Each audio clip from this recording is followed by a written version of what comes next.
It's still Lurch with Winged Saber Historical Fencing. Hey, Cat! Oh, good. It's my revenge. So, I had a request for help with Synoptic Table actions from one of our Patreon supporters. Thank you, Patreon supporters. We love you. You're the reason we don't have to monetize the YouTubes. We would much, much rather stay like people supported rather than corporate supported. Facts. Facts. Big facts. So, all the Synoptic Tables and the actions and engagement, we've already made videos on those. What's hard about Synoptic Tables? What's hard about Synoptic Tables? Mm-hmm. Besides looking at one and going, oh my god, too many words, I can't? Okay, so I guess that's something. So how do you turn a Synoptic Table into something that you can look at and go, oh, it's this? I think because I've been reading through the exercises in Arlo and trying to do something very similar, you have to slow down and actually read each bit and mime it out. Easier if you have a partner, but if you're by yourself and you can visualize, okay, the blade's coming in at this angle, so I'm gonna parry here and then I'm gonna do a thing. But you can't just read it in your head and be like, okay, I've got it now, or at least I can't. Great. At a certain point when you've read enough of them, you will visualize it and it makes sense. But trust and believe, I mean, as I posted on Facebook the other day, I did not expect to say, what are you doing in June, Russ? Translating 120 plus Synoptic Table entries, pages of Synoptic Table entries from Portuguese, but there we are. Neat. Yeah, so when we get to the epee stuff, I don't remember what a 1-2 is. I don't remember what a double is. Disengage, coupe, coulé, all that kind of stuff I remember. So some of those actions I can't visualize because I have to go back and go, okay, wait, what's this look like? So let's look at the Synoptic Table not from here's a specific technique, but what do you have to do if I give you parry 1, cut 2. Okay. So attacker parries 1, you parry 1, cut 2. Original attacker parries 1 and then cuts 6. What's that look like? I'm confused about who's cutting who and... Okay, so attacker and defender. We're just going to call it attacker and defender. All right.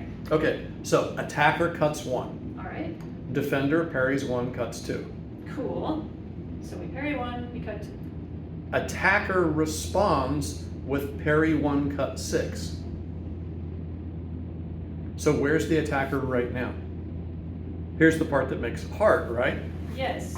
So the attacker is over here.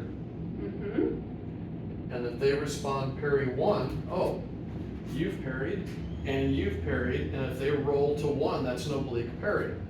So then they respond 6. Right? So the key to understanding that is not, oh, let's read this 60 times, and it's not because there's anything wrong with the technique. It says, can you keep straight in your head your position relative to the other person? I agree, that is the challenge. Okay, so how would you do that? How would I do what? What strategy can you use to keep that very simple Synoptic Table entry from being completely Greek to you? I don't know if we have anybody from Greece watching this. So actually we do have one guy. His name doesn't scan as Greek, but he is Greek. So we'll do something different. How do we keep it from being Swahili to you? To my knowledge, the only African guys who are doing this are from West Africa. So Swahili would not be their native go-to. I suppose you have to find a way to concretize it. Okay, so what's that mean? I don't know. I mean, what does concretize mean? Means make it not something in your imagination, but put it out of your head into the real world. Okay, so one of the best ways to do that is, do you have a sword friend? What if you don't have a sword friend? Well, if you don't have a sword friend, then you need to ask somebody for help. Okay, if you do have a sword friend, what can you do? Well, then you guys can work on it together. Great. Great. So I have a spouse. Sometimes I'll tell my spouse, be here. And she will roll her eyes and long-sufferingly hold the saber.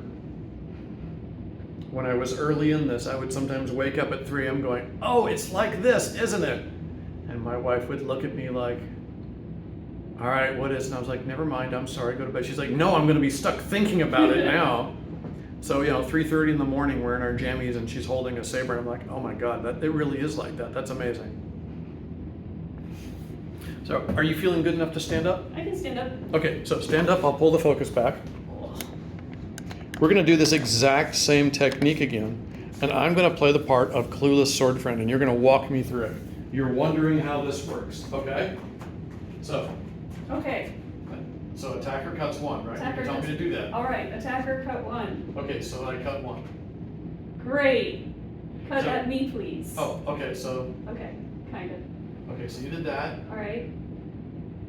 and then you're gonna do what the defender does. Which, sorry, bear with me, chat. I don't remember what the next thing Who was. was parry one, cut two? Okay, so I cut two. Great, now what am I supposed to do? You're supposed to parry one. Okay, how do I do that? I don't know. You're the fencer, I don't know how to parry one. At this point, you would take their hand, move it to parry one, right? Okay, so now you can see this. And now you know what cut six looks like. So I cut six. Yay! Wait a minute. That didn't work. Maybe it's this, Oh, could be. okay? Yeah. So we're belaboring the point a little bit. And I'm torturing Kat in the process. Kat is working through the I can do this phase to the I can read fencing literature and it makes sense to me phase. Intellectually, this is not the easiest thing on earth. Developing that skill of taking abstract text descriptions and being able to concretize them in your head, it's a level up unless you happen to be a natural visualizer of that style. Kat's an animator. She visualizes really good, but in a different way. TK posers. PK posers? I think it's TK, but I was a 2D animator, not a 3D animator. Which makes a big difference too. Yeah. Okay, so next time I go around and troll people for Haze and you want synoptic table work, query me on whether it's a specific technique you're having trouble with. In the meantime, use this strategy to bring it to life. This is no different than the medieval Fechtboeken, which instead of using a table are breaking it out into, and now I go here, and now I go here, and now I go here, except they have one picture per page. So you're left wondering what the hell you are, and people, and well-meaning, high-quality martial artists are going, oh, bowing, it's a triangle step. No, it's not a triangle step. The picture on the page just happens to look like this. It's something completely different. Just like Radai, only seventh isn't turn away from the blow and catch it here. Because that would be really dumb. But that's the picture on the page. And trust and believe I lost a single stick tournament because I didn't have access to a living lineage guide before I tried to put seventh in play. And I kept catching the blade and then eating the rest of the blow on my shoulder in the process. So, not to belabor it too far, Lurch, any parting ideas since you're literally struggling with this right now before we relaunch the Arlo series? Hi guys, we're relaunching the Arlo series. Yay!